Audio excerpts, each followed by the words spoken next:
Ma'am paper 1 तो बहुत easy था। जो मैंने एकेडमिकली के थ्रू पढ़ा है एग्ज़ैक्टली वही आए थे। मोस्ट वन थिंग मैम मैं रिकॉल्स पे ज़्यादा ध्यान ना देके एकेडमिकली के नोट्स पे सबसे ज़्यादा ध्यान देता था, सबसे ज़्यादा। और मगर मैंने मतलब किसी चैनल पे कभी फ़ोकस नहीं किया। Academically, academically, academically. So, hello everyone, welcome to Academically. Today we are utterly delighted as the CAPS result for July 2024 are out and our students have outdone themselves again. So we have with us is Muhammad Asim, our successful student who has cleared the CAPS exam 2024.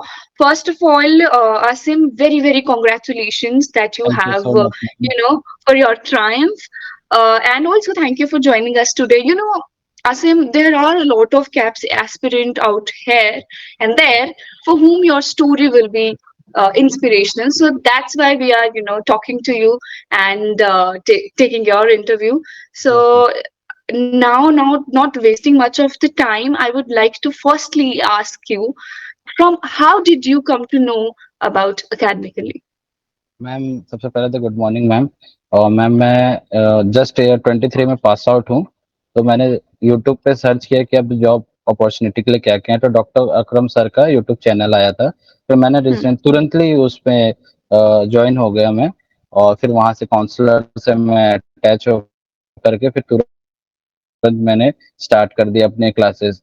मुझे ये नहीं पता था कि मेरा कब exam होगा। मैं अक्टूबर में जॉइन हो गया था और नवंबर में मेरा एग्ज़ाम था। मगर मैं मार्च के लिए एनरोल हो गया था। मगर मेरा क्या है कि स्किल असेसमेंट बहुत लेट आया, अप्रैल में आया। इसलिए मेरे को Hmm. जुलाई में मेरे को एग्ज़ाम देना पड़ा। Okay, मैंने okay. ये यूट्यूब से ही मिला है। Okay, so basically you have found academically via YouTube. Now, another yes ma'am. question is that how much time did it take for you to prepare for the exam, and how do you cope up with the all the pressure that a particular competitive exam has? Ma'am basically मेरे को ये मेरा first exam है competitive exam. मैंने अभी तक कोई competitive exam नहीं दिया है And और you ये मेरा cracked फर्स्ट है। that. यस मैम ये।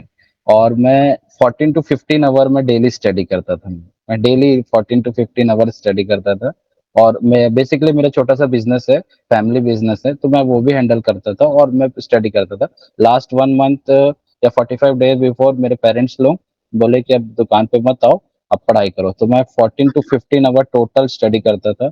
और जैसे एकेडमिकली के टीचर्स, स्टाफ्स बोलते थे मेरे को कि जो आपके इम्पोर्टेंट है उसके गो थ्रू करो, मैं उसी को बस रीड करता था। Okay, that's quite an inspirational story indeed. Other than that, were there any unexpected or tricky questions on the exam? And yes if ma'am. there were, how did you handle them at that particular moment? Ma'am paper 1 तो बहुत easy था। जो मैंने academically के through पढ़ा है exactly वही आए थे। Paper 2 Hmm. बहुत ट्रिकी थे और बहुत हार्ड थे मेरे लिए। बेसिकली मेरे को बहुत हार्ड लग रहे थे पेपर 2। बट कॉन्सेप्ट क्लियर थे तो मेरे वो भी मैंने कर लिया। और मोस्ट वन थिंग मैम मैं रिकॉल्स पे ज़्यादा ध्यान ना देके एकेडमिकली के नोट्स पे सबसे ज़्यादा ध्यान देता था, सबसे ज़्यादा। मतलब मैंने 15 टू 20 टाइम पूरे नोट्स को रीड किया है, पूरे Hmm. नोट्स को। और उस पे पूरे Okay. कॉन्सेप्ट पे फ़ोकस किया है मैंने। तो पेपर 2 को मैंने कॉन्सेप्ट बेस पे ही मैंने आंसर लगाए हैं।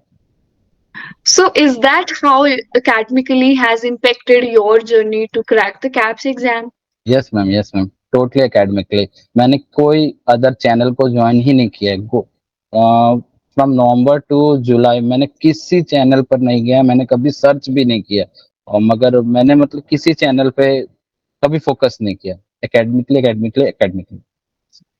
Well, that's really a good thing yes for ma'am. us.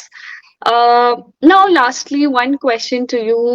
What any final words you would like to say about academically and the entire team, that how we supported, and if there are problems we are open for constructive feedback. कोई problem नहीं academically में, कोई problem नहीं। आप लोग की team बहुत best है।